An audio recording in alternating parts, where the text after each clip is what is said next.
મેઘરાજા હવે ગુજરાતમાં બતાવશે પોતાનો અસલ મિજાજ. હવામાન વિભાગે કરી છે આગાહી. હવામાન વિભાગના અનુસાર આગામી 3 દિવસ ગુજરાતમાં વરસશે ભારેથી અતિભારે વરસાદ. એમાં પણ સૌરાષ્ટ્ર અને દક્ષિણ ગુજરાત થશે પાણી. આજે અમરેલી, જૂનાગઢ, ગીર સોમનાથ, સુરત, વલસાડ, ડાંગ, નવસારી, તાપી, ભરૂચ અને નર્મદા જિલ્લામાં ભારે વરસાદની આગાહી કરાઈ છે. કાલે અમરેલી, ભાવનગર, બોટાદ, સુરત, ભરૂચ, નવસારી, વલસાડ, નર્મદા અને છોટા ઉદેપુર જિલ્લામાં ભારે વરસાદ વરસી શકે છે. હવામાન વિભાગના મતે અમદાવાદ સહિત ઉત્તર ગુજરાતમાં પણ મન મૂકીને વરસશે મેઘરાજા. આગામી દિવસોમાં વધારે વરસાદ વરસવાની આગાહી કરી છે હવામાન વિભાગે. હવે ધીમે ધીમે ચોમાસાનું પ્રમાણ વધતું જશે. રાજ્યમાં આગામી 3 દિવસ ભારે વરસાદની આગાહી કરવામાં આવી છે.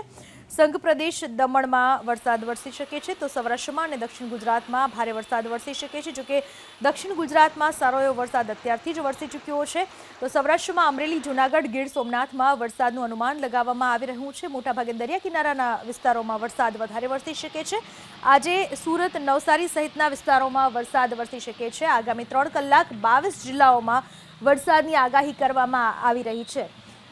હવામાન વિભાગના જણાવ્યા અનુસાર 22 જિલ્લાઓમાં વરસાદ વરસશે. અમદાવાદ, મહીસાગર, આણંદમાં પણ વરસાદની આગાહી કરવામાં આવી છે.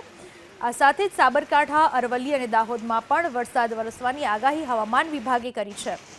અલગ અલગ જિલ્લાઓમાં વરસાદી માહોલ છવાયેલો રહેશે. પંચમહાલ, ખેડા, બોટાદમાં પણ વરસાદની આગાહી કરવામાં આવી છે. આ તમામ જગ્યાએ આગામી દિવસોમાં વરસાદ વરસશે.